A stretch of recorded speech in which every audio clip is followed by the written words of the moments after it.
change. Your love is strong, yes, it remains. Yesterday, today, the same. You're everlasting.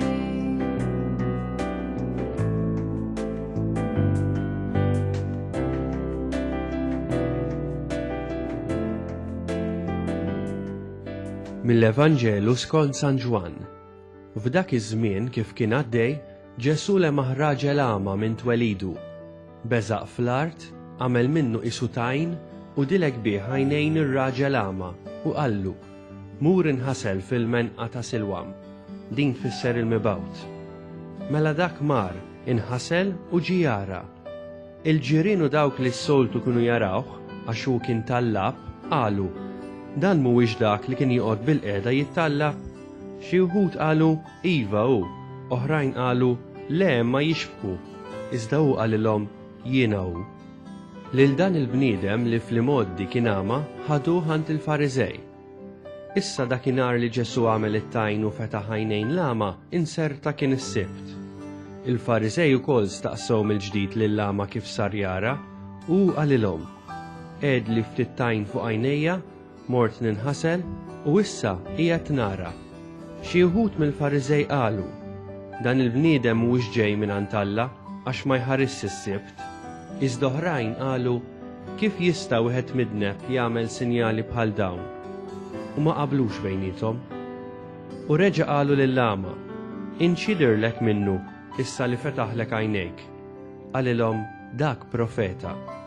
Imbagħad qabżu qalulu: int se tgħallem lilna, int li twelid tnubietek waħdek, u keċċewh il-barra. Ġesu sama li keċċewh il-barra, sabu u qallu: temmen inti f'bin il-bniedem? Dak wieġeb u qallu: min hu mulej biex nemmen fih? Qallu Ġesu: mhux biss rajtu, imma huwa dak stess li qiegħed ikellmek. Qallu: nemmen mulej, u nxteħet għall-kub tgħid qudiemu.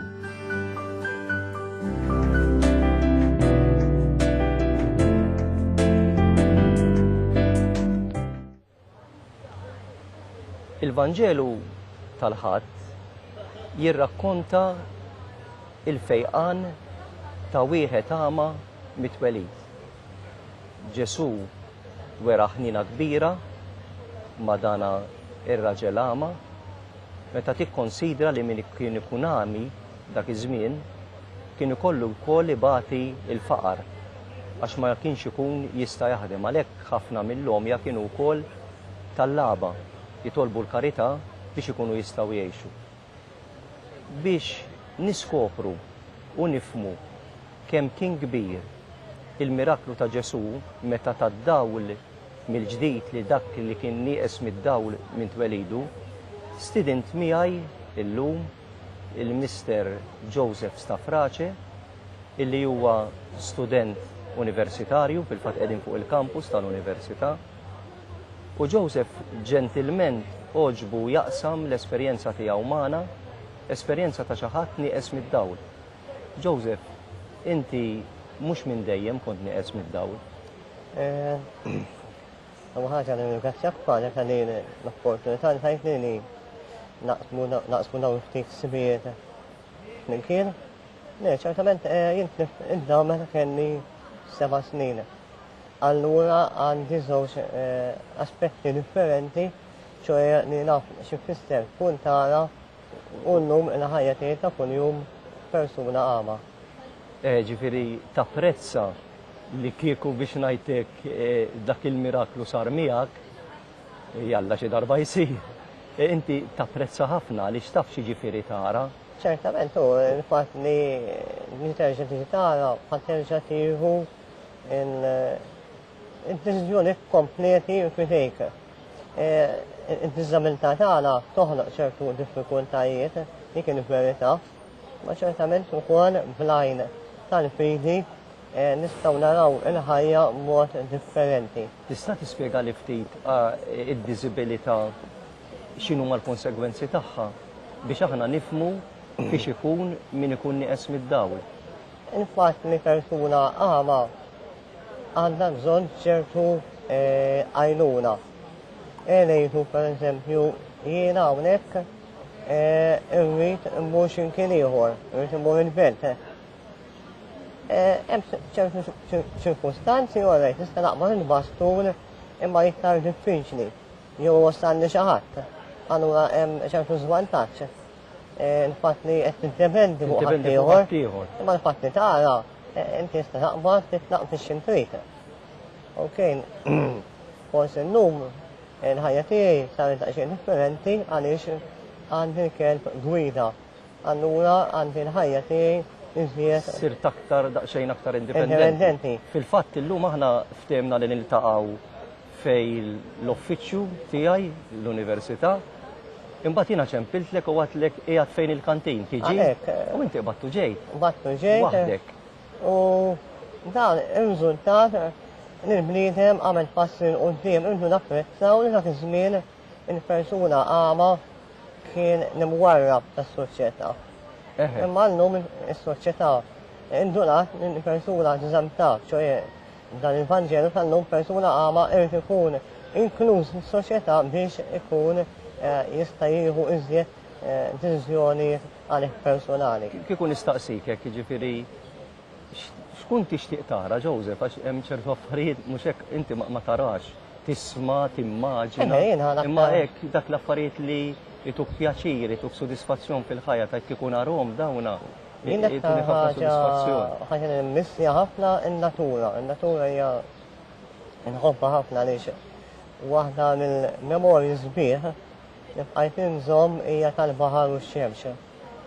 Meta x-xemx tinżel fuq il-baħar u tagħmel x-shadows tagħha huma d-delliet huma xi ħaġa meravilja u ġvera.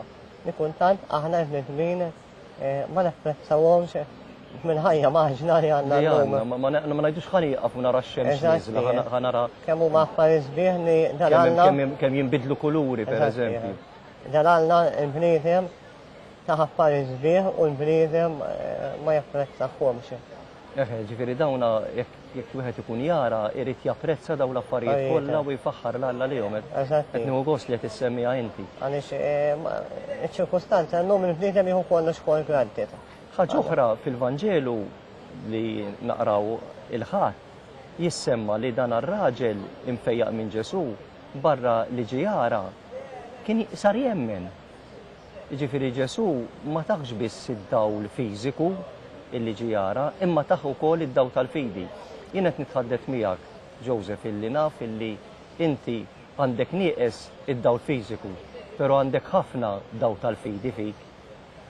Allura minn dina mhux nieqsa fik għax inti nisrani, pratikanti li temmen, tista' tispjegana daqsxejn din. Naħseb li l-fidi hija importanti għaliex tgħinek l-iktar mument diffiċli tal-ħajja.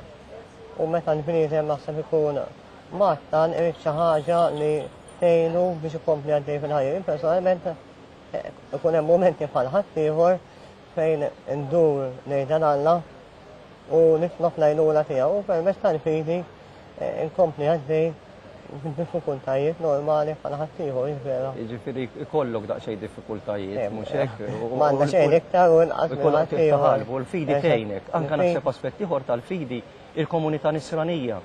Illi tiqaf miegħek u tgħinek. Infatti jekk fil-komunità misranija tip ċertu iktar support. Allura ma tħossokx maqtuħ.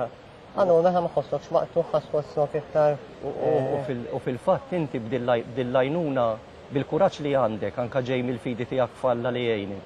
U bl-għajnuna li ssir fil-komunità nisranija ta' nies jemmnu, allura jgħinuk f'isem il-Mulej Ġesu, inti stajt qed taħdem u tista' tkompli l-kors tal-università. Ġesu, għaliex kif tajjeb inti jiena llum persuna naħdem support care worker, student hawnhekk l-università. Part-time u mbagħad la taħdem mhux hekk tistudja u miexi fil-ħajja. Miexi nokku bħal ħafna ta' Malta il-President tal-Malta Guide Foundation, il-ħajja tiegħi ħajja mimlija. Mimlija. Alla burja nieqes mid-dawla alla jberek il-ħajja mimlija. Mimlija wisq. Għalhekk l-iktar ħaġa importanti f'ħajjitna hija li jkollna d-daw tal-fidi għaliex din fil-fatt għenetek ħafna biex timla l-vojt li ħallilek in-nuqqas ta' dawl fiżiku. Ukoll importanti tagħna għandna x'għamel miegħek u ma nżommux għalik imma taqsmu wkoll ma' ħaddieħor vera. Allura nieħdu dan il-messaġġ li qed jgħaddilna Joseph illi kemm hija importanti il-fidi tagħna u nitolbu għalik Joseph illi jkollok id-dawl fiżiku imma l-aktar ħaġa importanti hija id-dawl tal-fidi li Ġesu dan id-dawl tal-fidi lest li jagħtih lil kulħadd. You're everlasting, you never change.